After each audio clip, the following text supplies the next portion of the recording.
नमस्ते euro study info अनि मलाई धेरैजनाको म्यासेज आउँछ यसमा पनि अब कमेन्ट पनि आइसक्यो होइन। अन्त त्यो कुराले भन्दाखेरि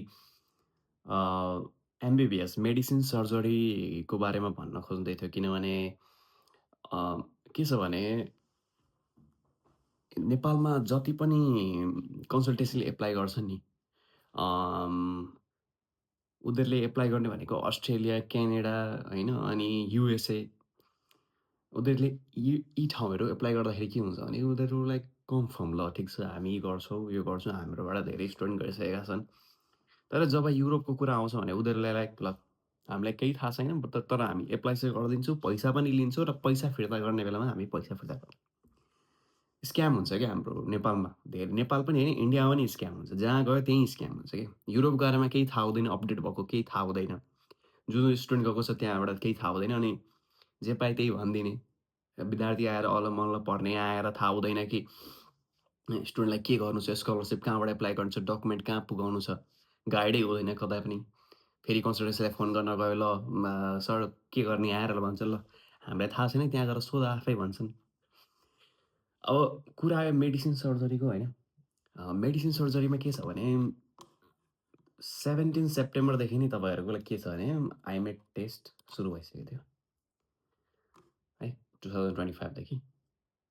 इन्ट्रान्स तपाईँको 17 सेप्टेम्बरमा थियो होइन?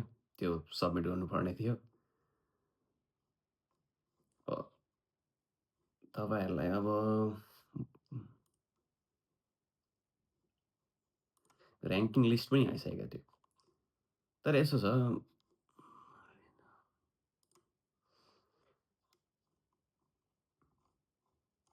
एमबिबिएसको म चाहिँ एउटा कुरा भन्छु, जब तपाईँहरू आइमेडको इक्जाम दिनु होइन? किनभने यसो छ एमबिबिएस गर्न एमबिबिएस त्यस्तो सजिलो छैन इटलीमा है। एमबिबिएस गर्न तपाईँलाई मेडिसिन सर्जरी गर्नु छ, कुनै पनि मेडिसिन सम्बन्धित गर्नु छ भने आइमेड दिनुहोस्। आइमेड दिएर सबमिट गर्नुहोस् या फिर तपाईँले जहाँबाट पनि आइमेड दिनु छ, तपाईँहरूलाई यही मेसिनाबाट आइमेड दिनु छ भने मेसिनाको वेबसाइटमा गएर एप्लाई गर्नु जसरी टल्क एप्लाई गरिन्छ।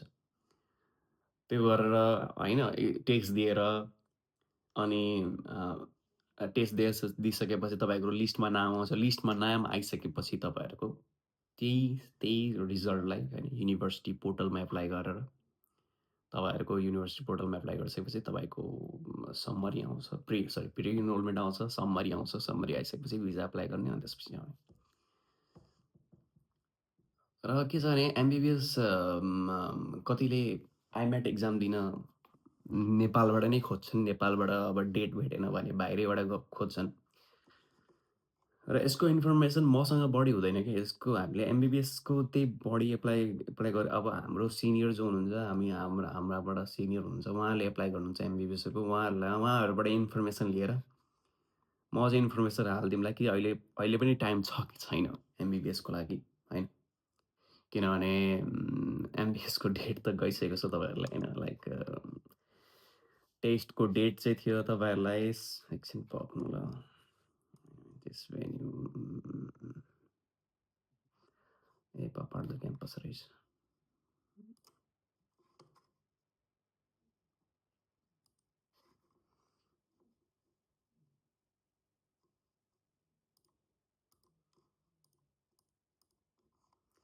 र अर्को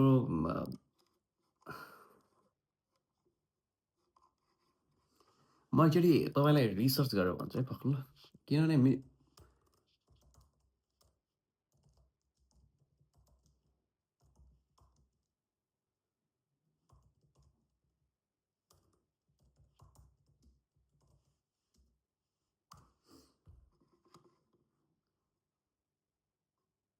याप अब तपाईँहरूलाई अब अर्को डेट त छैन। तपाईँहरूले अर्को डेट त पाउनुहुन्न तर यसो छ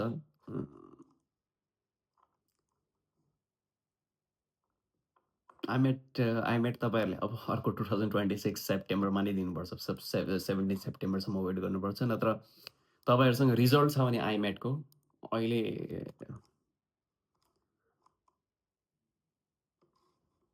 ल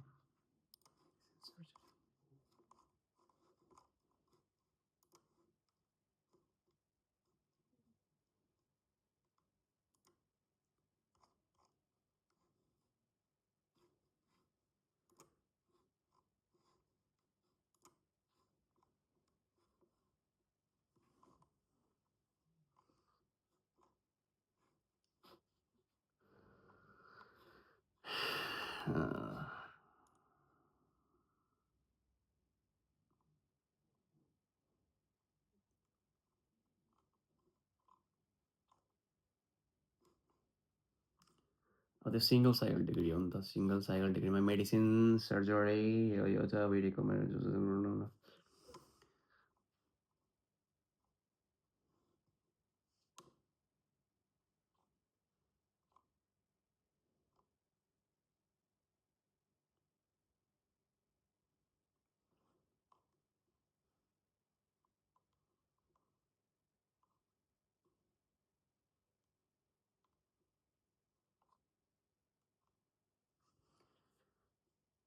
ओके। यस्तो तपाईँसँग आइमेटको रिजल्ट छ भने अहिले पनि सबमिट गरेर होइन, हामी एकचोटि सेक्रेटरीमा कन्ट्याक्ट गरेर सोधिदिउँला होइन। तपाईँहरूसँग अहिले पनि आइमेटको रिजल्ट छ भने अहिले अहिले पनि तपाईँहरूले 1 विकभित्र या फिर 2 विकभित्र या फिर 1 मन्थभित्र आइमेटको इक्जाम क्लियर गर्न सक्नुहुन्छ भने तपाईँहरू हामीसँग कन्ट्याक्ट गर्नु डाइरेक्ट होइन, टेलिग्राममा, व्हाट्सएपमा हामी पनि सोधिदिन्छौँ एकचोटि है। अनि त्यही कुरा छ।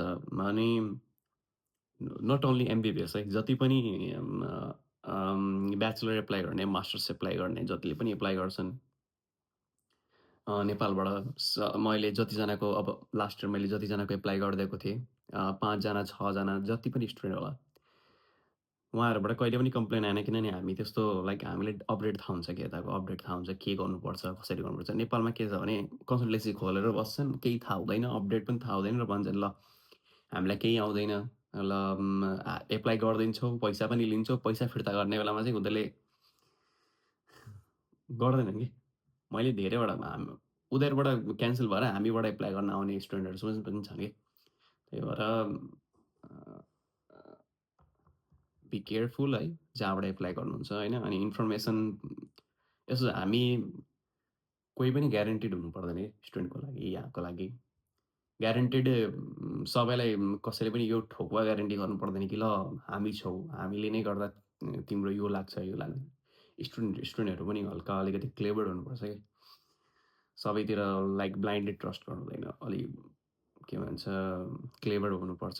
कतै एप्लाई गर्नुभन्दा पहिले जानकारी लिनुपर्छ कि हो तपाईँलाई कति नै थाहा छ र इटलीको बारेमा, युरोपको बारेमा। त्यही भएर तपाईँ जो एमबिबिएसको हुनुहुन्छ होइन, कन्ट्याक्ट गर्नु। म अझै इन्फर्मेसन लिएर है उनीहरूलाई म डाइरेक्ट व्हाट्सएप थ्रु या फिर टेलिग्राम थ्रु म कन्ट्याक्ट गर्छु र बाँकीको पिडिएफ जति हुन्छ मतलब हाउ टु एप्लाई होइन, लाइक एप्लिकेसन कसरी हुन्छ, लाइक हामी के लिन्छौँ त्यो म सबै हालिदिन्छु। के भन्छ डिस्क्रिप्सनमा हालिदिउँला है।